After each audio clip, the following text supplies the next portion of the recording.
কোন কবরে নাফরমানকে যখন নেওয়া হয়, আমি নিজে এই হাদিস পড়াইছি, আল্লাহর নবী সাল্লাল্লাহু আলাইহি সাল্লাম বলে কোন পাপীকে যখন কবরে নেওয়া হয়, কবরের ভিতরে না, কবরে নেওয়া হয় যখন, তার লাশ যখন কাঁধে নেওয়া হয়, এই কাঁধে অবস্থায় নাফরমান আর পাপী আপন স্বজনরা যখন তার লাশ কাঁধে নেয় খাটের মধ্যে, আল্লাহর কসম নবী বলে সে এমন বিকট চিৎকার করে, ইয়া ওয়াইলাতা ইয়া লাইতাহা, হে আফসোস আমার স্বজন, আমার ইলা আইনা কদ্দামতুমুনি, আরে ফুত তুই আমারে কই নিচ্ছিস, আমার সন্তান,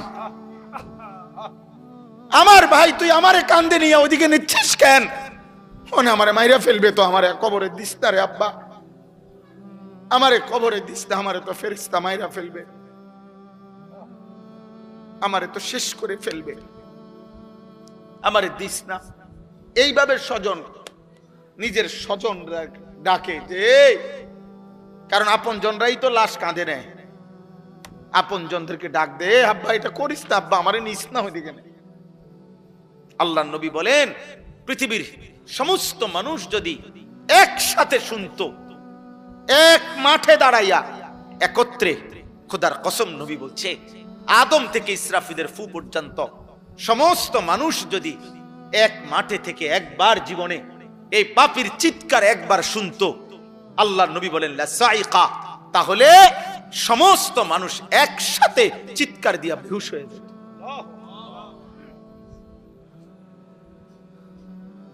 তোমরা মস্কারি মনে করছো, শেষ পর্যন্ত দিন শেষে মিলাইয়া দেখো অর্জন তো কিছুই নাই। যত নারী দেখছো কেউ তোমার আপন না, মোবাইলের নর্তকী তো তোমার না, নর্তকী তো তোমারে ধোকা দিছে আব্বা, নর্তকী তো তোমারে ধোকা দিছে, সিনেমার নর্তকী তো তোমার না, রাস্তার বেপর্দা মেয়েটা তো তোমার না, তোমার কিচ্ছু না, সে তো রূপ যৌবনের ফেরি করে। হ্যাঁ, অস্থির ছবি যারা দেখো বাবা, কি দেখছো, কাকে দেখো? তোমার ক্ষয় ছাড়া, তোমার ব্যয় ছাড়া আয় কি? মোবাইল গেল, এমবি গেল, চার্জ গেল, টাকা গেল, কোমরের ক্ষমতা গেল, হারাম বীর্যপাত হইল, লজ্জাস্থানের সক্ষমতা নষ্ট হইল, শেষ পর্যন্ত একদিন পঙ্গু, অচল ছাড়া, ধ্বজভঙ্গ ছাড়া আর কি? আমি খোলামেলা বললাম, কত শত যুবক, কয় শ, আমি চ্যালেঞ্জ করলাম, তুমি শুনবা, আমার কাছে আছে, আমার কাছে হোয়াটসঅ্যাপে জমা আছে, এমন শত শত বাংলাদেশের ছেলে, তাগরা জোয়ান ছেলে, পৃথিবী জানে এমন জোয়ান ছেলে সুন্দর, কিন্তু নারী দেখতে দেখতে, অশ্লীল ছবি দেখতে দেখতে যাদের পুরুষত্ব নাই, যৌবনের সক্ষমতা নাই, এই হাইওয়ান অশ্লীল আর উলঙ্গ ছবির পাল্লায় পড়ে ভিতরের জীবন শেষ। তার আখেরাত তো নাই, আখেরাত তো পরের খবর, এটা তো নাই কিছু, দুনিয়াও কিছু।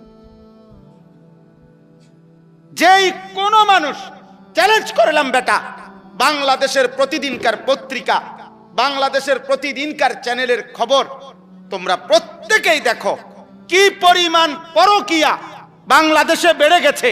এর কারণটা কি? কারণ এই স্বামী এই স্ত্রীতে তৃপ্ত না, এই স্ত্রী এই স্বামীতে তৃপ্ত না, আর কোনো কারণ না। কারণটা কি আব্বা? সব সব নারী দেখতে দেখতে, সব অস্থির ছবি দেখতে দেখতে, সব যৌন দৃশ্য দেখতে দেখতে টেম্পার সব শেষ। এই জন্য ওই মেয়েও, মহিলাও আরেক বেড়া খোঁজে, এই বেড়াও আরেক বেড়ি খোঁজে, কেউ কাউরি দিয়া তৃপ্তি হচ্ছে না।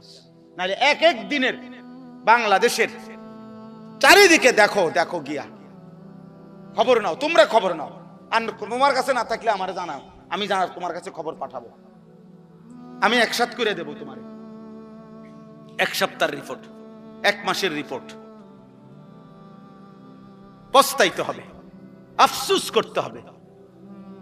বয়স্ক বাবারা আপনাদেরকে বলছি, আপনারা যাদের ছেলে নামাজ পড়ে না, সারা দিন রাত মোবাইল টিভি দেখে, খোদার কসম আপনারা এর খেসারত দিয়া, এই লজ্জা এবং বেইজ্জতি হইয়া এরপরে আপনারা চলে যেতে হবে। কবরে যাবার আগেই দেখে যাবেন আপনার ফ্যামিলির মধ্যে আল্লাহ শূন্য, আখিরাত শূন্য, এই হতাশার দুর্ভাগ্য নিয়ে কপালে, তারপরে যাইতে। হিম্মত থাকলে আজ ভেঙ্গে ফেলেন। 14 বছরের ছেলের মোবাইল ভাঙা ফেলেন, তার সাথে যুদ্ধ করেন। আমার ঘরে মুসলমানের বাচ্চা, তুই আমার সন্তান মুসলমানের বাচ্চা যদি ঘুমাইতে হয় ফজরের নামাজ পড়তে হবে, নয়তো তোর মতো নাফরমান গলা ধাক্কা দিয়া বাইর করে দেন বেটা। যা নাফরমান বেটা, বাইর হ তুই বেটা, তুই আলাদা যা বেটা, তুই আলাদা কামাই কর। তোর মতো বেঈমান আমি খাওয়াইতে হবে কেন? তুই তো আল্লাহর দুশমন। সেদিন এক অভিভাবক কাইন্দা দিছে, একজন অভিভাবক আমার কাছে আইসা বলছে, হুজুর আশ্চর্য, আপনার সর্বোচ্চ 12 থেকে 13 বছর হবে, আপন ঘর থেকে 2 লক্ষ টাকা চুরি করে নিয়ে গেছে গা, নিয়া 60টা মোবাইল কিনছে।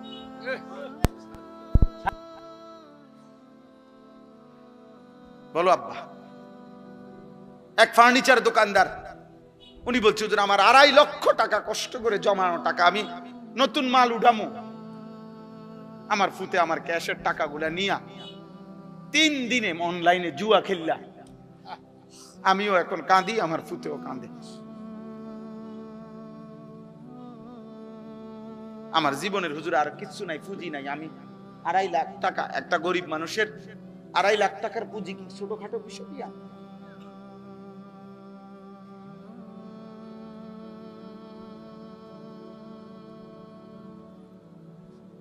হ্যাঁ, এই জন্য আব্বা একদিন অভাবে পড়বেন আমরা। বারবার অভাব মনে করাই দিছে, আল্লাহ আবার দয়া করছে, আবার দয়া করে, আবার দয়া করে, আবার ছাড় দেয়, আবার ছাড় দেয়, আবার ছাড় দেয়, আবার ছাড় দেয়। শুধু একটা মাত্র বিষয়, তেল একটু ঘাটতি, জনজীবনের কি অবস্থা, মানুষের উপার্জনের কি অবস্থা বলেন? কত মানুষের উপার্জন, আমি তো প্রায় বলছি যে কত ভাবছি, ঢাকা শহরে হাজার হাজার ছেলে এখন ইদানিং কালে যারা মোটরসাইকেল দিয়া উপার্জন করে প্রতিদিন, মানে মোটরসাইকেল দিয়ে তাদের কামাই, হ্যাঁ ওভার পাঠাও এগুলা দিয়া, তাইলে এই ছেলেগুলোর ফ্যামিলি চলে, বউ বাচ্চা চলে। অনেকে আশা ভরসা করে শহরে বাসা লইছে, ছোট্ট বউ বাচ্চা নিয়ে চলতেছে, এই ছোট ইনকামটা দিয়া মার মুখে হাসি ফুটে। তাহলে এরা যদি 15 দিন তেল না পায়, তার ফ্যামিলি চলবে কিভাবে? আর আমাদের ছেলে পেলেদের চেহারা দেখলে বোঝা যায় অসভ্য, এমন অসভ্য যে পৃথিবীতে দুর্ভিক্ষ আসুক, মহামারী আসুক, আমার উপরে যদি আসমানও ভাঙ্গা পড়ে হুজুর, আমি আমার নারী নর্তকী মোবাইল ছবি দেখা থেকে 1 সুতা নড়ব না। আল্লাহরে বলেন আপনারা হুজুররা যদি বলিয়া আল্লাহরে আমগো মাথার উপরেও যদি আযাব দেয়, আমি আল্লাহরে সেজদা দেব না, দেবই না। আপনি আরো কইলো দিতাম, আমি নামাজ পড়তাম না, সাফ কথা। এই হলো তোমাদের অধিকাংশ ছেলে কলিজার ভিতরে, তোমরা এমন শক্ত অবস্থান নিয়ে নিচ্ছ, মানে আল্লাহর সাথে, যে আল্লাহকে চ্যালেঞ্জ ঘোষণা করে দিলা আর কি, যে আপনারে দেখায় দেব, সেজদা আপনাকে দেব না, আপনি কি করতে পারেন?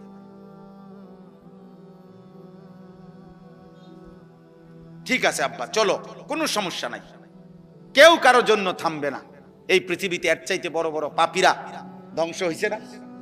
এই দেখেন আল্লাহ তাআলা বলেন, আমিনতুম মান ফিস সামাই আন ইয়াখসিফা বিকুমুল আরদা ফাইদা হিয়া তামুর। আল্লাহ তাআলা বলেন, বান্দা, ওই আসমানের মাওলা রব আল্লাহ, তার থেকে তোমরা কিভাবে এতটা, হে পাপীরা, এতটা নিরাপদ কেমনে হয়ে গেলা? তোমরা কি জানো না ওই আল্লাহ চাইলে জীবন্ত মাটির নিচে দাফন করে দিতে পারে? তখন তো তোমাদের মতো নাফরমানকে মাটির নিচে নিয়া মাটি কাঁপতে থাকবে। এই পৃথিবীতে কোন পাপীকে আল্লাহ তাআলা মাটির নিচে দাফন করছেন? জীবন্ত করছেন না? হ্যাঁ, 2 জন, একটা ব্যক্তিকে, একটি জাতিকে। কারুনকে আল্লাহ তাআলা জীবন্ত মাটির নিচে দাফন করে দিয়েছে। 2 নাম্বার হলো কওমে লূতকে, লূত আলাইহিস সালামের জাতি ঘুমন্ত ছিল, নাফরমান জাতিকে আল্লাহ তাআলা জীবন্ত জমিনের নিচের মাটি উপরে উঠাইয়া উপরের মাটি নিচে দিয়া সমান করে দিয়েছে। আম আমিনতুম মান ফিস সামাই আন ইউরসিলা আলাইকুম হাসিবা। এবার আল্লাহ তৃতীয় আয়াতে বলে, আমার বান্দারা, হে নাফরমান পাপী, হে মদখোর, নেশাখোর, গাঁজাখোর, সুদখোর, কিস্তিখোর, হারামখোর, বেহায়া, বেপর্দা নারী, সেজদা নাই, নামাজ নাই, হায় নাফরমান, ওই আসমানের আল্লাহ থেকে কেমনে নিরাপদ হয়ে গেলা? যিনি চাইলে, তুমি কি জানো না যে আসমান থেকে, উপর থেকে যিনি পাথরের বৃষ্টি বর্ষণ করে ধ্বংস করে দিতে পারে? তুমি কি জানো না সেটা? এরকম কাউকে করছে? কেউ কে করে নাই? আব্রাহার পুরা বাহিনীকে আল্লাহ তাআলা পাথর দিয়ে ধ্বংস করে নাই? ওই পাখি কি ফেলাইছে? ওয়া আরসালা আলাইহিম তায়রান আবাবিল তারমিহিম বিহিজারাতিম মিন সিজ্জিল। কোনদিন যদি আল্লাহর কোরআন তরজমা পড়তা তাই না বুঝতা আব্বা। আল্লাহ তাআলা তো বলছে প্রত্যেকটা সৈন্যর আল্লাহর ঘর ভাঙতে আসছে বেঈমান হাতির বাহিনী নিয়ে। পাখিগুলো আল্লাহর কুদরতে প্রত্যেকে পাথর ফেলছে, ছোট্ট ছোট্ট পাথরের কণা। আল্লাহ তাআলা বলেন, কোন গরু ঘাস খড়কুটা খাইয়া চাবাইতে চাবাইতে চাবাইতে চাবাইতে চাবাইতে যখন আর ভুসি বানাইয়া ফালাইয়া দেয়, ভুসি বানাইয়া একবারে জুরা জারা বানাইয়া, আল্লাহ বলেন এই বেঈমানগুলো এই ছোট্ট পাথরের আঘাতে মাথার চুল মাথার উপর থেকে এরকম ধ্বংস হইতে হইতে একদম ভুসির মতো, ভুসি গরুর খাওয়াইন না, ভুসির মতো হয়ে গেছে। ফাজআলাহুম কাআসফিম মাকুল, ভুসির মতো। আর হলো ওই কওমে লূত, এই যাদেরকে আল্লাহ প্রথমত মাটি উল্টাইয়া দিছে, দ্বিতীয়ত তাদের উপরে পাথরের বৃষ্টি বর্ষণ করে ধ্বংস করে দিছে। আল্লাহ তাআলা বলেন, ফাসাতা'লামুনা কাইফা নাযীর, তখনই তোমরা জানতে পারবে যদি আমি আযাব দিয়ে থাকি, তখনই বুঝবা তোমরা আমি আল্লাহ তাআলার ভয় প্রদর্শনটা কেমন ছিল। আমি তো শুধরাইতে চাইছিলাম, আমি তো ভয় প্রদর্শন করেছিলাম বান্দা, কিন্তু তুমি পাত্তা দাও নাই। আর যদি সত্যি সত্যি আযাব আর মুসিবত এসেই পড়ে, সেদিন তুমি টের পাবা আমি আল্লাহ তাআলার পক্ষ থেকে ভয় প্রদর্শনের কথাটা শোনা কতটা গুরুত্বপূর্ণ ছিল। সর্বশেষ কথা হলো, ওয়ালাকাদ কাযযাবাল্লাযীনা মিন ক্বাবলিহিম ফাকাইফা কানা নাকির। আল্লাহ তাআলা বলেন, হে পৃথিবীবাসী, তোমরা যে যেখানে পাপ করছো, আমি কিংবা আপনি, যুবক ভাই তোমরা কিংবা বয়স্করা, পর্দার আড়ালের মা কিংবা বোন, আল্লাহ আমাদের সবাইকে বলছে, তোমরা যে যেখানে পাপ গুনাহ করছো, নাফরমানি করছো, তোমাদের কাছে আমি আল্লাহ বলতে চাচ্ছি বান্দা, ইতিপূর্বে যারা আমি আল্লাহ তাআলার একটা একটা কথাকে মিথ্যা মনে করেছে, আমার নাফরমানি করেছে, তোমরা প্রত্যেকে ইতিহাসের পাতা থেকে খবর নাও তাদের পরিণতি কি হয়েছে। ফাকাইফা কানা নাকির, আমার বিরুদ্ধাচরণ করার দ্বারা ফেরাউনের কি হয়েছিল, নমরুদের কি হয়েছে, শাদ্দাদের কি হয়েছে, কারুনের কি হয়েছে, নূহ আলাইহিস সালামের কওম কেন ধ্বংস হয়েছে, হুদ আলাইহিস সালামের কওম, শুআইব আলাইহিস সালামের কওম, সালেহ আলাইহিস সালামের কওম। আল্লাহ বলেন, এভাবে একবার দুইবার না তো বান্দা, এই পৃথিবীতে তো আমি বারবার বারবার বারবার বারবার বারবার দেখাইছি, বারবার দেখাইছি পাপীর পরিণতি কি হয়েছে। এতগুলো ঘটনা, এত ইতিহাস, এত তথ্য, এত রেফারেন্স, এতবার ঘটনার পুনরাবৃত্তি করার পরেও তুমি একবারও ভাবলা না, তুমি পাত্তাই দিলা না কথাটা। আল্লাহ আমাদেরকে বুঝ দান করেন। অতএব আজকে সমস্ত কিশোর যুবক ছেলে বাবা সবার কাছে আমার অনুরোধ, প্রিয় ভাই, পৃথিবীর অবস্থা দেখবা একবার লাগে একবার ছোটে, যুদ্ধ একবার বাঁধে আবার ছোটে, কিন্তু এই সব কিছু এটাই ভবিষ্যৎবাণী করে যে অচিরেই সারা পৃথিবীব্যাপী তীব্র ক্ষুধা, দারিদ্র, অভাব এবং সারা বিশ্ব এই যুদ্ধের প্রভাবে প্রভাবিত হবে। এভাবেই প্রত্যেকে নিয়ম হলো, রাসূলুল্লাহ সাল্লাল্লাহু আলাইহি সাল্লাম হাদিসে স্পষ্ট বলছে, ফিতনার জামানায় যে ফিতনার দিকে উকি দিবে, নবীজি বলছে মানে উকি দিয়ে কি তৈছে রে সাই, আল্লাহ রাসূল বলছে উকি দিলেও ফিতনাই ওই ব্যক্তিকে টেনে ফিতনার মধ্যে জড়ায়। উনি গেছিল এমনি কি তৈছে, এই বেটা তুই কি তৈছে কিতা পারে না তোর কি, আর কি তো আমনে সেতেন কা, আমি আপনাদের কইলাম কত কথাটা না জিগাইলাম কি তৈছে, আমি এই লাগিয়া গেল মানে এরো ঢুকাই দিল, বুঝেন না কথাটা। এবারে উনি গেছে, হ্যাঁ এবারে উনি গেছে আও কিছে, এবারে উনার মানে উকি দিছে, উনি শুধু ঘটনাটা শুনতে চাইছে, উনারও কি করে দিছে লাগে লাগাই। আল্লাহ রাসূল এটা বলেছে, ফিতনার জামানায় কেউ যদি ফিতনার দিকে উকিও দেয় তো ফিতনা তাকে টেনে কি করে লাইব, ভিতরে ঢুকাই দিবে। নবীজি সাল্লাল্লাহু আলাইহি সাল্লাম বলছেন, কিছু মানুষের অন্তর থাকে উল্টানো কলসির মতো। এটা বিশুদ্ধ হাদিস। উল্টানো কলস এবং উল্টা কলসির উল্টা পাতে, উল্টা অংশে একে তো উল্টাইয়া রাখছে, আবার আলকাতরা দিয়া মাইখা দিছে, যাতে এক ফোঁটা পানিও, এই দেখেন এখানে এটা এই 1-2 ফোঁটা পানি আছে, এটা একটু আগে পানি পড়লো যে, এটা হলো এই কাগজটা শুষা একটু নরম এই জন্য, কিন্তু এটা আলকাতরা মাখানো থাকলে এক ফোঁটা পানিও এটার মধ্যে জমে না, অনেক লাগেও না। তো আল্লাহ নবী সাল্লাল্লাহু আলাইহি ওয়াসাল্লাম বলেন, কিছু নাফরমানের দিল এমন যে দিলটা উল্টানো আলকাতরা মিশ্রিত কলসির মতো।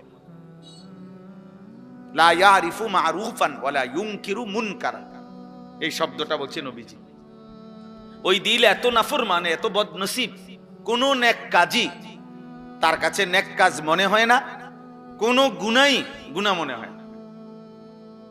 কি বলে কি কয় তার কোনো হিসাব নেই, কোনটা আদেশ কোনটা নিষেধ, এই যে একটা পার্থক্য আলাদা বুঝা, যে এটা আমার জন্য আল্লাহর হুকুম, এটা আমার জন্য আল্লাহ তাআলার নিষেধ, এই বুঝটুকু আর বুঝে না, বুঝে না। সে চলতেছে, খাইতেছে, ঘুমাইতেছে, পেশাব পায়খানা করতেছে, লজ্জাস্থানের চাহিদা পূরণ হইতেছে। এবার এটা হালাল ভাবে না হারাম ভাবে, বৈধ না অবৈধ, এই পার্থক্যের কোনো দরকার নেই। যেমনে আসুক, টাকা হইলে হইছে, কষ্ট করছি, পরিশ্রম করা টাকা, ঠিক আছে, এটাও নিল, সুদের টাকা এটাও নিল, কিস্তির টাকা এটাও নিল, মিছা কথা কইও কদ্দুর নিছে, ওজনে কম দিয়েও কতটুকু নিছে, সব মিলাইয়া 10 লাখ, সব মিলাইয়া 1 লাখ, সব মিলাইয়া ভালো মন্দ পেশাব পায়খানা মিল্লা, পাক নাফাক হালাল হারাম মিলে 10,000 টাকা। এই যে এই মানুষগুলো, এরা বদনসিব, দুর্ভাগা, দুর্ভাগা, যার কাছে সব একরকম, মাকেও দেখে, বোনকেও দেখে, স্ত্রীকেও দেখে, এদেরকে দেখা হালাল, আবার মোবাইলে টেলিভিশনের নর্তকীও দেখে, অশ্লীল ছবিও দেখে, উলঙ্গ নারীও দেখে, বেহায়া নারীও দেখে, এই দুইটাই তার কাছে বরাবর। হালাল হারামের আলাদা কোনো পার্থক্য নাই, যখন যেটা সামনে পাইছে এটাই দেখছে, যাই পাইলাম তাই নিলাম, যাই পাইলাম তাই খাইলাম, যাই পাইলাম তাই ভোগ করলাম। দুনিয়া মানে ভোগ করছি, জীবন মানে উপভোগ, জীবন মানে আব্দুস শাহওয়াত, লজ্জাস্থানের গোলাম। কিছু নাফরমান আছে যার জীবনটা হলো সে মূলত আসলে লজ্জাস্থানের গোলাম, অর্থাৎ তার লজ্জাস্থানের যত চাহিদা এটা পূরণের জন্যই তার জিন্দেগির সারাদিনের আয়োজন। এই মোবাইল টিপতেছে, নারী দেখতেছে, ছবি দেখতেছে, নাটক দেখতেছে, বেপর্দা নারী দেখতেছে, বন্ধুদেরকে নিয়ে নোংরা নারীকে কেন্দ্র করে অসৎ কথাবার্তা বলতেছে, সবকিছুর মাকসাদ কি? ওই লজ্জাস্থানের চাহিদা। এই আব্দুস শাহওয়াত, এ মূলত লজ্জাস্থানের গোলাম, এ নিকৃষ্ট গোলাম। এই জন্য এটা বললাম আর কি, দিল এমন বানাইতে নাই, এমন দুর্ভাগা হইতে নাই। কোরআনুল কারীম আল্লাহ তাআলা বলছে, ফাযাক্কির ইন্নামা আনতা মুযাক্কির। নবীজিকে আল্লাহ বলছে, বন্ধু প্রতিনিয়ত আপনি উপদেশ দিতে থাকেন, আর এটা মনে রাখবেন আপনি শুধুই কেবল একজন উপদেশ দানকারী। লাস্তা আলাইহিম বিমুসাইতির, আপনি তাদের উপরে শাসক নন, আপনি কোনো জল্লাদও নন, আপনি কোনো শাসকও নন যে যদি আল্লাহর কথা না মানো, সেজদা এখন না দাও তো কল্লা ফালাই দেবো, ফাঁসি দিয়ে দেবো এখন। আল্লাহ বলছেন, না নবী, আমি আপনাকে এমন বানাই না। আপনাকে কি বানাই নাই? এমন বানাই না। আপনি শুধুই কেবল দিন রাত মেহনতের সাথে, আন্তরিকতার সাথে উপদেশ দান করেন। কেউ না মানুক, আপনার সমস্যা নাই, এটা নিয়ে আপনি ঘাবড়াবেন না, আপনি ঘাবড়াবেন না। কেউ না মানুক, একজনও না শুনুক, কোনো সমস্যা নাই। আপনাকে এটা দেখতে বলি না, আমি বলছি আপনাকে বলতেন, আপনাকে বলছি উপদেশ দিতেন। কে কি হবে না হবে, কদ্দুর কি পরিবর্তন হবে সেটা আমি দেখব। ইন আলাইকা ইল্লাল বালাগ, কোরআন শরীফের আয়াত। আল্লাহ বলছে নবী আপনার দায়িত্ব আর কিছুই নয়, শুধুই শতভাগ আমানতদারির সাথে পৌঁছানো। আপনি পুরা হক আদায় করে পূর্ণ পৌঁছান। পৌঁছাইবার ক্ষেত্রে খামখেয়ালি করবেন না, লুকোচুরি করবেন না, ঠিক যা বলছি তা পুরা বলে। ইয়া আইয়ুহার রাসূল বাল্লিগ মা উনজিলা ইলাইকা মির রাব্বিক, হে আমার রাসূল আপনার রবের পক্ষ থেকে যা কিছু নাজিল হয়েছে তা পূর্ণ, মা উনজিলা, যা কিছু নাজিল হয়েছে সব আপনি পৌঁছায় দেন। আল্লাহ তাআলা বলছেন বন্ধু বিষয়টা আমি দেখব, ইমানদার হবে কে হবে না কে। কাউকে আপনি 30 বছর বললেও ইমান আনবে না, কাউরে একবার বললেও ইমান আনবে, এটা আমার ফয়সালা। আবু তালেব নবীজি সাল্লাল্লাহু আলাইহি সাল্লামের খেদমত করছে, আবু তালেব নবীজির চাচা, 38 বছর, 38 বছর একটা, কিন্তু ইমান জোটে নাই, মালিকের ফয়সালা ছিল। আবু বকর সিদ্দিক রাদিয়াল্লাহু তাআলা আনহুকে শুধু একবার নবীজি বলছে, প্রথমবার বলাতেই উনি কালেমা পড়ে মুসলমান হয়েছে, দ্বিতীয়বার বলে নাই, আর একবারই বলছে, একবারই সই, একবারই তিনি ঈমানদার হয়েছে। তাহলে ফয়সালা আসলে কার? কেউ 38 বছর খেদমত করলো নবীজির, আল্লাহ ঈমান দিল না, আর ওই আরেকজন তরবারি নিয়ে যাইতেছে, হত্যা করবে নবীকে, আল্লাহ বলছে আমি হেরে ঈমান দিলাম। আরে কি কর, ওমরকে কেন ঈমান দিলেন? ওমর কি তখন যাচ্ছিলেন নবী সাল্লাল্লাহু আলাইহি সাল্লামকে হত্যা করার জন্য না? তো আল্লাহর ইচ্ছা হইছে, নাহলে এই অবস্থায় বুঝি ঈমান দেয়। আর ওই বেটা এত খেদমত করে ঈমান পাইল না, বিষয়টা কি? সব আল্লাহর ফয়সালা। এজন্য আমরা ঘাবড়াই না, যখন যেটুক সুযোগ পাই বলতে চেষ্টা করি। বলার উদ্দেশ্য এটাই, এ জনপ্রিয়তা দিয়েই বা কি করবো, জনপ্রিয়তা না থাকলেই বা কি সমস্যা। আমি আজকে আলহামদুলিল্লাহ মনে করেন আল্লাহর দয়ায় 22 বছর হয় ওয়াজের বয়ান করি, আল্লাহর রহম। তো আমি তো 22 বছর ধরে এই এত পরিচিতি ছিল না, বুঝেন নাই কথাটা? আজ থেকে 20 বছর আগে যারা ওয়াজ শুনছে তারা তো আমার নামও জানে না, তা আমি তো এই সময় ওয়াজ করছি। তো আমি তো ওই সময় ভাত তরকারি খাইছি, 3 বেলায় খানা খাইতাম। আগেও আমি 3 বেলায় ভাত খাইতাম, সকালে নাস্তা করতাম, দুপুরে ভাত খাইতাম, রাত্রেও ভাত খাই, এখন এইভাবে খাই, বুঝছে? আগেও খাটে ঘুমাইতাম, তাইলে কিচ্ছু আসে যায় না। এজন্য দোস্ত এটা জরুরি যে আল্লাহর কথা মনোযোগ দিয়ে শোনা, আখিরাতের কথা মনে পড়া, কবরের কথা মনে পড়া, জাহান্নামের কথা মনে পড়া। আহা, এই দিল যদি মনে পড়ে, আল্লাহ তাআলা বলছেন এই সূরার মধ্যে, কুল হুয়াল্লাযী আনশাআকুম, সূরা মুলক যে সূরা আমি পড়ছি, আল্লাহ তাআলা বলেন, হে নবী বলেন আল্লাহই তোমাদেরকে সৃষ্টি করেছেন। ওয়া জাআলা লাকুমুস সামআ ওয়াল আবসারা ওয়াল আফইদা, তোমাদের কান, তোমাদের চোখ এবং তোমাদের দিল আল্লাহই দিয়েছেন, আল্লাহই দিয়েছেন। জীবনের সবচেয়ে বেশি অর্জন হয় তোমাদের এই 3 জিনিস দ্বারা। অসংখ্য জিনিস তোমরা শিখতে পারো, জানতে পারো, বুঝতে পারো কান দিয়ে শুনে, কোটি কোটি জিনিস, অগণিত জিনিস তোমরা এই চোখ দিয়ে দেখে বুঝতে পারছো। আর এই অন্তরে তোমাদের হাজার হাজার কোটি কোটি ভাবনা, পরিকল্পনা, প্ল্যান তোমাদের এই অন্তরের মধ্যে আছে। এটা দিয়ে তোমরা প্রস্তুতি নিচ্ছ, বুদ্ধি খাটাইতেছ, প্ল্যান প্রোগ্রাম করতেছ, সব দিলে দিলে ধীরে ধীরে আমাদের জবানের চাইতে বেশি কথা আমাদের দিলে আছে, ঠিক না? আমরা বলি না যে বেটা সব বলতে পারি নাই, অনেক কথাই বুকে জমা আছে, অনেক কথাই, অনেক ঝড় তুফান। ওই কোটা আন্দোলনের সময়, বৈষম্য আন্দোলনের সময়, আমাদের এই যে 24-এর আন্দোলনের সময় একটা স্লোগান ছিল এরকম, বুকের ভিতর অনেক ঝড়, বুক পেতেছি গুলি কর। তার মানে আমাদের অনেক ব্যথা আছে কলিজায়। ওই ছেলেরা এটা বুঝাইতে চায় আমরা দীর্ঘদিন যাবৎ বৈষম্যের শিকার, জুলুমের শিকার। আর এই মজলুমরা সব একত্র হওয়াতে জালেম ভাগতে হয়েছে। হ্যাঁ, বাস্তব, এটাই সহজ হিসাব। অনেক মজলুম একসাথে হয়ে গেছে, ফলে জালেম চলে যেতে হয়েছে। এটাই বাস্তব। এই প্রতিবারই ইতিহাস এভাবে ঘুরে ঘুরে আসে। যখনই জালেম সীমা লঙ্ঘন করে, মজলুমের আহাজারিতে জালেম ধ্বংস হয়েছে। সময় নেয় আর কি, কখনো কারো জন্য 20 বছর, কারো জন্য 200 বছর, কারো বেলায় 40 বছর, কারো বেলায় 400 বছর সময় নেয়। এতটুকু সময়ের ব্যবধান হয়, কিন্তু জুলুমের ধ্বংসই হয়। জুলুমের কি হয়? পাপী লজ্জিতই হয়, নাফরমান ঘৃণিতই হয়, সময়ে ব্যবধান হয়। আজকে হয়তো তোমার ব্যাপারে কেউ টের পায় না, বাকি টের পাবেই। তোমার অসভ্যতা, চরিত্রহীনতা টের পাবে। অফিকা উয়ুবুন ওয়ালিন্নাসি আয়ুন, আরবি ভাষার একটা প্রবাদে, আরবি ভাষায় বলে তোমারও দোষ আছে, মানুষেরও চোখ আছে।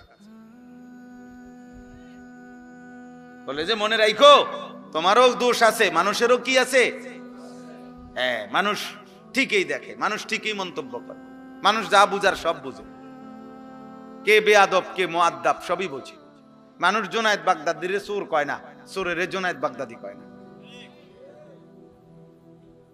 তাহলে কাজে তুমি লম্পট নারী দেখবা, ছবি দেখবা, মোবাইলে অস্থির দৃশ্য দেখবা, আর মানুষ তোমাকে ভদ্র বলবে না। মানুষ কি চিরা খায় নাকি? মানুষ কি 3 বেলা চিরা খায় নাকি? মানুষ বুঝবে না। অতএব এটা জরুরি ভাই, সবার কাছে বলি, জীবনটা সুন্দর করা। আমি তাড়াহুড়ার জন্য চেষ্টা করি। মাওলানা সাহেব আরো কি বলতে চাইছে, হয়তো আরো একটু কিছু বলবে আমগো কথা, আমি এই জন্য বলতেও দেই না, হাত দিয়ে থামাই দিছি। বাকি কোরআনুল কালাম তেলাওয়াত তো শোনা দরকার। এই জন্য আবার কোরআন তেলাওয়াতের সময় উনি মাইক দিতে চাইছে, ওনারা আবার দমক দিছে যে ভাই তো কোরআনুল কারীম তেলাওয়াত এ তো অনেক দাম, উনি যদি 1 ঘন্টাও তেলাওয়াত করে ওইটার দাম বেশি। আমার মতো 1 কোটি বক্তা কোরআনুল কারীমের তেলাওয়াতের সামনে 2 পয়সারও বেল নেই। কথা বুঝেন নাই? এজন্য ওইটা থামানোর কোনো সুযোগ নাই। তো আল্লাহর কোরআন, কোরআনুল কারীম তো সবচেয়ে শ্রেষ্ঠ।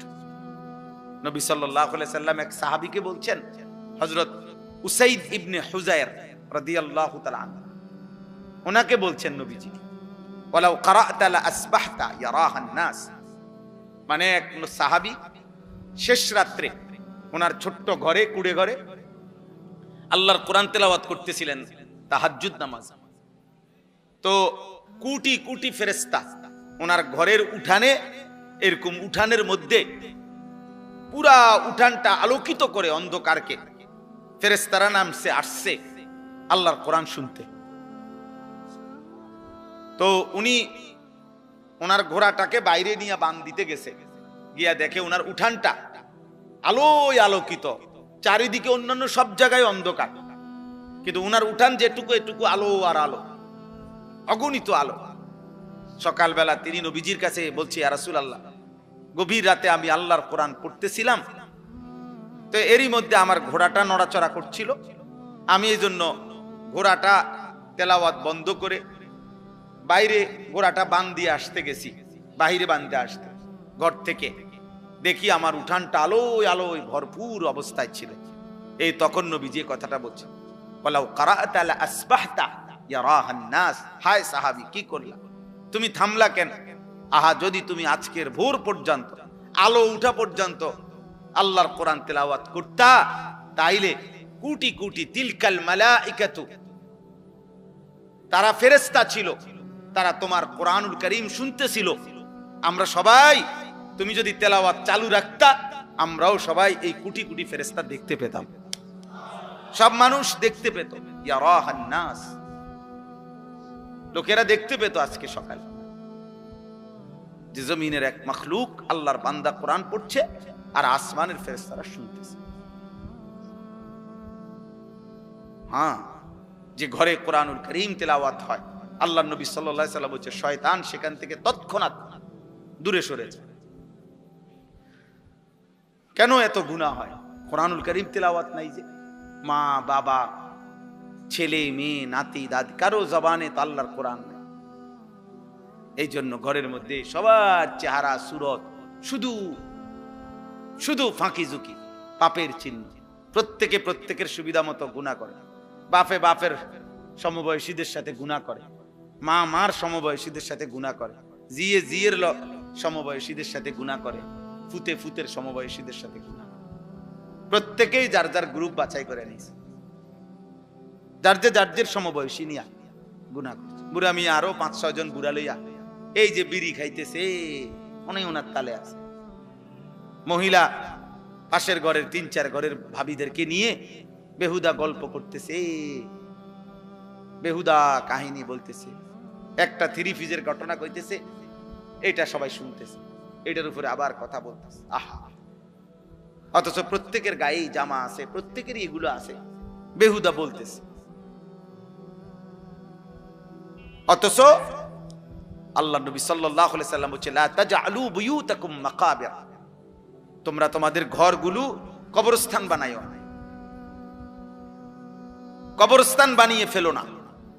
ফা ইন্না শাইতানা ইয়ানফুরু মিনাল বাইতিল্লাযী তুকরাউ ফীহি সূরাতুল বাকারা, যেই ঘরে সূরা বাকারা তেলাওয়াত করা হয়, নবীজি বলেন তৎক্ষণাৎ ওই ঘর থেকে শয়তান দূরে সরে যায়।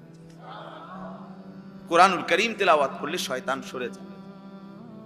আব্বা, তোমাদের অনেক ছেলে আছো মাশাআল্লাহ, সবার কাছে বলি, যতক্ষণ পর্যন্ত আল্লাহ না চিনবা, রাসূল না চিনবা, আল্লাহর কোরআন ধরতে না পারবা, ততক্ষণ জিন্দেগি সুন্দর হবে না, সুন্দর হবে না। এই সারাক্ষণই মন চাইবে, যতই বলি কাফের মুশরিকদেরটাই ভাল লাগবে, কারণ তুমি তো ঈমান আমল হওয়ার জন্য জাত পাথেও, আপনি তো সেটা গ্রহণই করেন। আপনি পানির গ্লাস নিয়ে বইয়া থাকলে তো চায়ের মজা পাবেন না, আপনাকে তো চা পাতা চিনি পানি মিশাইতে হবে, মিশাইতে হবে। অতএব আমি তো আমার জীবনে সেজদা মিশাইতে হবে, আল্লাহর কোরআন পড়তে হবে, নাই তো আমার মধ্যে আখিরাতের কথা মনে পড়বে কেমনে?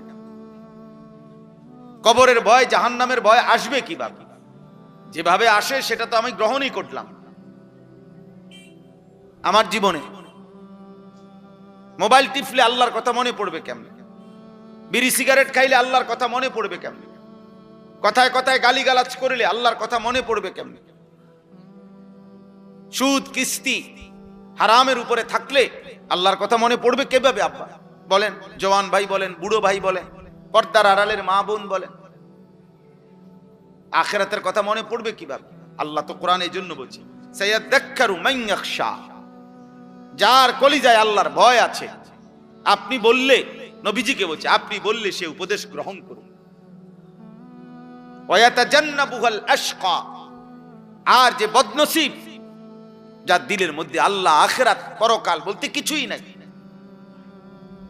তো আল্লাহ তাআলা বলেন আপনি যতই বলেন সে দূরে সরবে। আমি এতটুকু কথা প্রথম মনে করাইলাম, আমাদের প্রত্যেকের আন্তরিকতা থাকা দরকার। এই ওয়াজ না, শুধু সব সময় আল্লাহর কথার প্রতি, কোরআনের প্রতি মনোযোগ না থাকলে, আগ্রহ না থাকলে, দিল না থাকলে দোস্ত হবে না।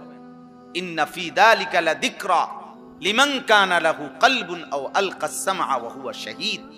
আল্লাহ তাআলা বলে, নিশ্চয়ই এই কোরআনের মধ্যে তার জন্য উপদেশ রয়েছে যে 3 জিনিস একত্র করে, অন্তর, কান এবং চোখ। শাহীদ মানে উপস্থিত, যে সশরীরে উপস্থিত, তো উপস্থিত মানে যে 4 চোখ খোলা সামনে। আল্লাহ তাআলা বলেন দিল মানে অন্তর, কান এবং চোখ, এই 3 জিনিস যে একত্র করবে আমার কোরআন, তার জন্য উপদেশ আছে, তার জন্য উপদেশ আছে।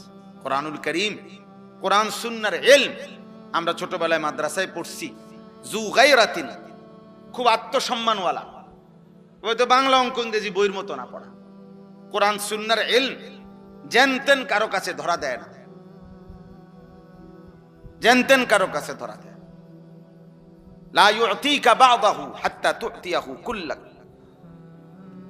আমরা ছোটবেলায়, এটা আরবি ভাষার গুরুত্বপূর্ণ কিতাবের কথা, যে তুমি যদি কোরআন সুন্নাহর ইলমের জন্য নিজেকে পুরা সঁপে দাও, উৎসর্গ করে দাও, বিলীন করে দাও, তাহলে ইলম তোমাকে কিছু দেবে, কোরআন সুন্নাহ কিছুটা ধরা দিবে, নিজেকে পুরা সঁপে দিবে। এই আমি এখন একটা ছোট্ট মাদ্রাসায় এশার নামাজ পড়ছি, ঢুকছি, একটা ছোট্ট একটু কথা বলছি 5 মিনিট এশার নামাজ পড়তে গিয়ে, তো এই করে এটাই বলছি শুধু এক কথা, যে আব্বা আজীবন দোয়া করবা আল্লাহ যেন তোমার মৃত্যু পর্যন্ত কোরআন সুন্নাহর ইলমের রাস্তায় রাখে। এক পড়লাম, পড়াইলাম, শিখলাম, শিখাইলাম, এমনি যেন চলে। কারণ ইলমের এই রাস্তায় মৃত্যু পর্যন্ত কেউ যদি থাকে, খোদার কসম নবীজি বলছে মৃত্যু হবেই, জান্নাত শুরু হবে। যে পথ ইলমের, কোরআন সুন্নাহর, ওই পথ জান্নাতের। ভিন্ন রাস্তা বদলাইতে হবে, এক রাস্তা, এক রাস্তা। আমি এই জন্য অনেক সময় বললাম যে মাদ্রাসা ভিত্তি দিয়েই জান্নাতের রাস্তা, জান্নাতের রাস্তা কোরআন দিয়া, মাদ্রাসার ভিতরে দিয়া, বাজারের ভিতরে দিয়া না, চা দোকানের ভিতরে দিয়া না, কোরআন সুন্নাহর যেখানে চর্চা হয় ওর ভিতরে দিয়েই কি জান্নাতের রাস্তা। এই পথেই জান্নাত। যে পথে আল্লাহ, যে পথে রাসূল, যে পথে সুন্নাহ, যে পথে কোরআন, এই পথেই জান্নাত। এজন্য দোস্ত, সহজ কথা আমরা সবাই বলি, স্পষ্ট মনে রাখবে, আমরা যারা মাদ্রাসায় পড়ছি আমাদের তো গন্তব্য আখিরাত। এই জন্য আমরা এখানের হিসাব কিতাব মিলাই না। দুনিয়া আমাগরে মূল্যায়ন করে না করে নাই, আমাদের সামাজিক মর্যাদা আছে না নাই, আমাদেরকে জেনারেল শিক্ষিতরা সম্মান করে না করে না, আমাদেরকে সরকার মূল্যায়ন করছে না করে নাই, আন্তর্জাতিক বিশ্ব আমাদেরকে মূল্যায়ন করে না না করে, কিচ্ছু না। আমি তো আমার অর্জন জ্ঞান আমি এই জন্য নেই নাই তো আব্বা, আমি নিছি আখিরাতের জন্য। তো আমি এনে থাইমা গেলে তো হবে না। এজন্য হাদিসের মধ্যে আছে নবীজি সাল্লাল্লাহু আলাইহি সাল্লাম দোয়া করতেন, আল্লাহুম্মা লা তাজআলিদ দুনিয়া আকবারা হাম্মিনা, আল্লাহ আমারে এমন বানাইয়েন না যে দুনিয়াই আমার প্রধান একমাত্র পেরেশানি, আমার দুনিয়া নিয়া, এরকম আমার জীবন বানাইয়েন না।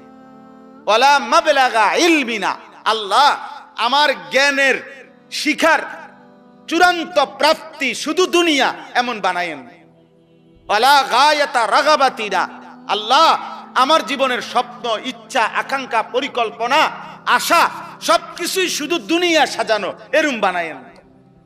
নবীজি দোয়া করলেন, আল্লাহ আমি যেন এখানে থেমে না যাই, আমি তো থামবো আখিরাতে, আমি তো থামবো আল্লাহর সামনে, আমি তো থামবো মিজানের সামনে, আমি তো থামবো ফুলসিরাতের সামনে, আমার চূড়ান্ত থামবো জান্নাতে। কোথায়? জান্নাত। এজন্য একজনই বুঝে, একজনকেই বললাম। আল্লাহ তাআলা আমাদেরকে বলছেন যে বান্দা গোটা পৃথিবী ঘোরো, তামাম জমিন ঘোরো, কোনো সমস্যা নাই, কিন্তু তোমাকে ফিরতে হবে আখিরাতে, আল্লাহর কাছে। এটা মনে রেখো, এই কথা ভুলে যেও না। এই কথা ভুললে আর জীবন থাকে না, এই কথা ভুললে আর মানুষ থাকে না, হাইওয়ান হয়, জানোয়ার হয়। যে গন্তব্য চেনে না সে জানোয়ার, জানোয়ারের কোনো গন্তব্য নাই। কোনো গরু জানে না তার শেষ ঠিকানা কোথায়, কোনো ছাগল জানে না তার শেষ গন্তব্য কোথায়, কোনো কুত্তা জানে না তার গন্তব্য কোথায়, কিন্তু ঈমানদার জানে আমার গন্তব্য জান্নাত। এজন্য যে গন্তব্য চেনে না, এক দিক দিয়া খায়, আরেক দিক দিয়া পায়খানা করে, এক দিক দিয়া নারীর অশ্লীল ছবি দেখে, আরেক দিক দিয়া লজ্জাস্থানের চাহিদা পূরণ করে, এই যে জন্তু জানোয়ারের আখলাক, এটা তো মানুষের জীবন না। এজন্য আমাকে ফিরতে হবে আল্লাহর কাছে, এই কথাটাই আল্লাহ এখানে বলছেন। সূরা মুলক 29 নম্বর পারা, 67 নম্বর সূরা, অনেক ফজিলতপূর্ণ একটি সূরা কোরআনুল কারীমের। এই সূরার মধ্যে মোট 30টা আয়াত আছে। এখান থেকে মাঝখান দিয়া 15 নম্বর আয়াত থেকে আমি পড়ছি।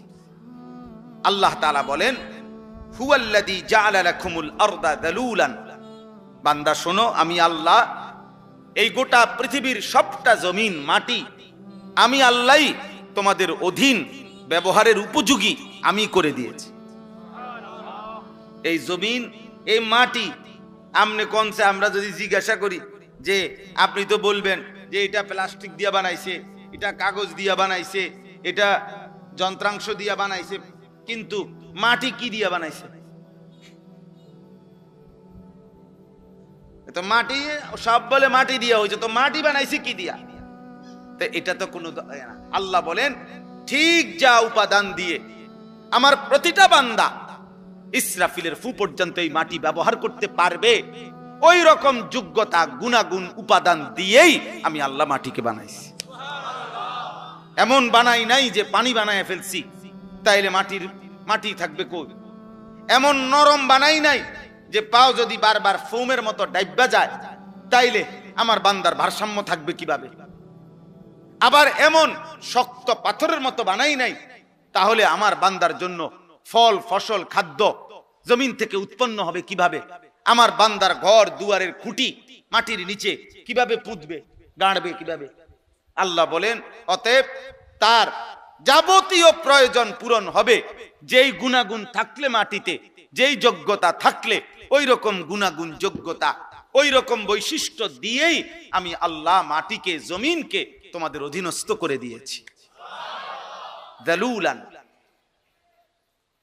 ফামশু ফি মানাকিবিহা। আমার বান্দা, এই যে আমি কিন্তু শেষ করে ফেলুম এখনই ওয়াজ, কাজে যারা শুনতেছেন মনোযোগ দিয়ে শুনে। আল্লাহ তাআলা বলতেছেন অতএব হে আমার বান্দা, জমিন পুরাটা কিন্তু আমি তোমাদের অধীন করেছি। আজ এই জমিনে কি সুন্দর বসতে পারছো। আলাম নাজআলিল আরদা মিহাদা। আল্লাহ বলে বলো না বান্দা, এই জমিন আমি কি বিছানা বানাই নাই? এই যে মাটির বিছানা আমরা এখন কতটা সুন্দর ভাবে এতগুলো মানুষ বসতে পারছি। এটা যদি খাট দিয়া সিস্টেম করন লাগতো অনেক পেরেশানি হইল। এটা যদি সবার জন্য চেয়ার দিয়া সিস্টেম করতে হইতো অনেক ব্যয়বহুল হইল। ব্যয়বহুল হবে না? এতগুলো মানুষের জন্য যদি চেয়ার দিতে হয় অনেক খরচ বেশি হবে কিনা? সবার জন্য খাট চৌকি যদি দিতে হয় ব্যয়বহুল হবে কিনা? আল্লাহ বলেন এমন সুন্দর মাটি বিছানা করে দিয়েছি যে তোমরা আরামসে সবাই বসতে পারছো।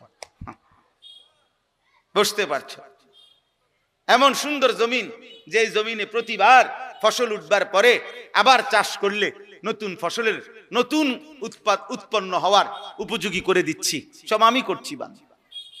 ফামশু ফি মানাকিবিহা। অতএব তুমি আমার এই জমিনের, আমার এই পৃথিবীর, আমার এই মাটির যেখানে মন চায় সবটা তোমার জন্য দিলাম। তোমার যেই কোথাও মন চায় তুমি ভ্রমণ করো, তুমি হাঁটো, তুমি ঘোরাফেরা করো, তুমি চলাফেরা করো। তুমি দেশে থাকো, মন চাচ্ছে বিদেশ, যাও বিদেশে যাও। গ্রামে থাকো নয়তো শহরে থাকো, আপনজনের কাছে থাকো, অন্যের কাছে থাকো, যেখানেই যাও বান্দা কোনো অসুবিধা নাই, আমি নিষেধ করছি না। কারণ গোটা জমিন আমার, সবটা জমিন আমি তোমার জন্য দিলাম।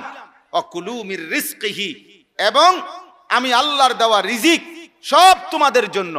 এই আসমান, এই জমিন, এই চন্দ্র সূর্য গ্রহ নক্ষত্র, খাদ্য ফসল ফুল ফল, স্ত্রী সন্তান, জায়গা জমি, অর্থ রোজগার উপার্জন, এই সবকিছু রিজিক। সবকিছু, শুধু বাত্রে কি বলে না, রিজিক বলেন। এক মানুষ দুনিয়ার হায়াতে আল্লাহর পক্ষ থেকে যা কিছু পাচ্ছে সব রিজিক।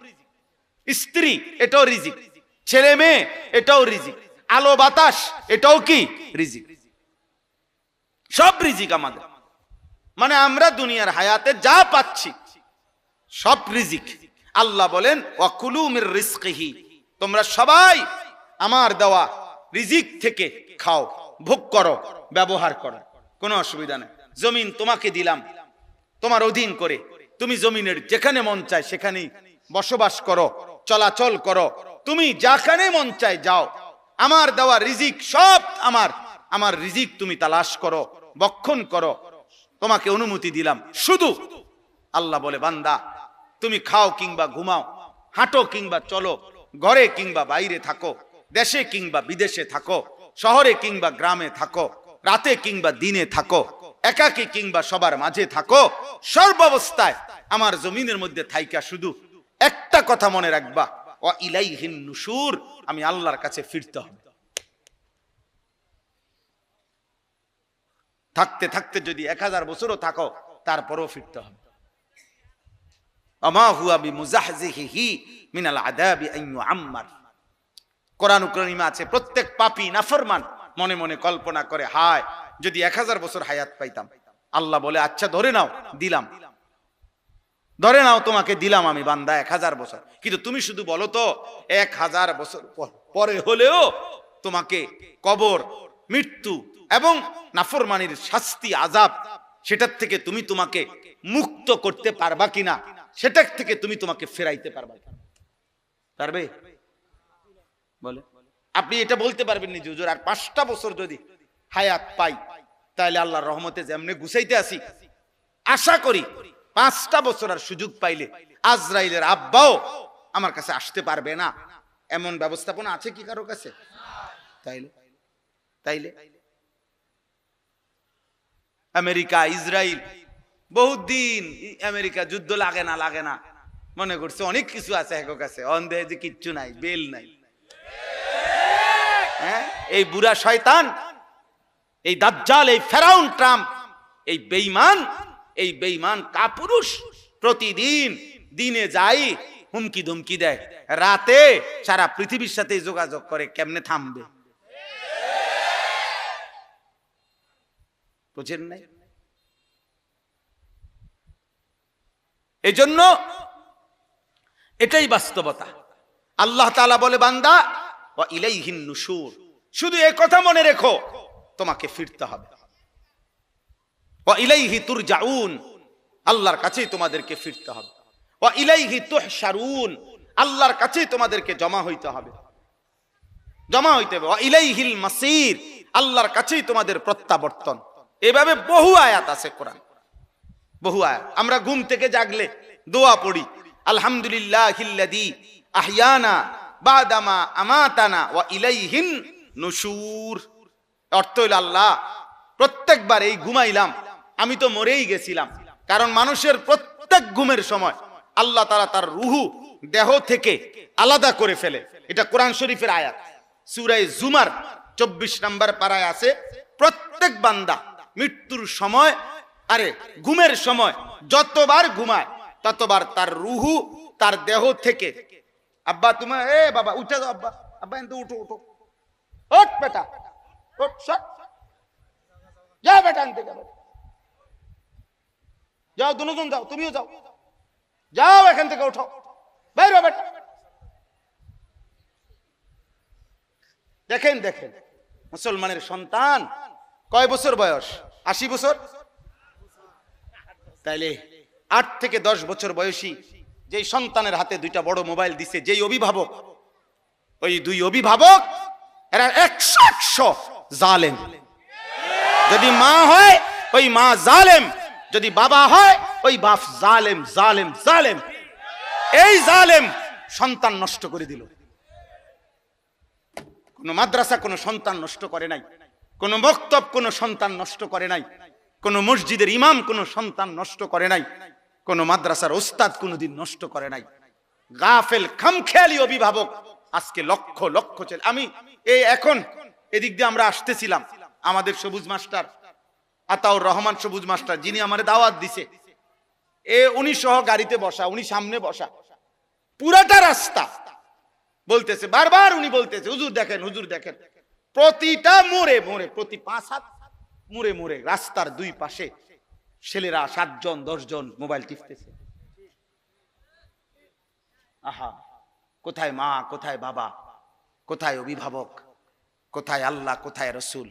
কে বানাইলেন, কোত্থেকে আসলো, কোথায় যাবে? ঘুমাবে কার ঘরে গিয়া? মা কোথায়, বাবা কোথায়? কেউ কি জিজ্ঞেস করবে না আব্বা ছিলা কোথায়? এশার নামাজ পড়ছো কোথায়? মাগরিবের নামাজ পড়েছো কোথায়? আহা বদ্ধ অনেক ছেলে তোমাদের, আমি সবসময় বলি রে আব্বা, অনেক ছেলে তোমাদের জীবনের একটা বড় দুর্ভাগ্য, একজন ভালো অভিভাবক পাও নাই, কেউ টেনে ধরে নাই। 365 দিনে খোদার 1 বছরে একদিনও ফজরের নামাজ পড়লা না, আহা বদনসিব। এমন একটা মা তোর কপালে জুটলো না যে তোকে উঠাইবে, এমন একটা বাপ জুটে নাই। 365 দিনে কেউ তোমারে আল্লাহ চিনাই দিবে, আখেরাত মনে করাই দিবে।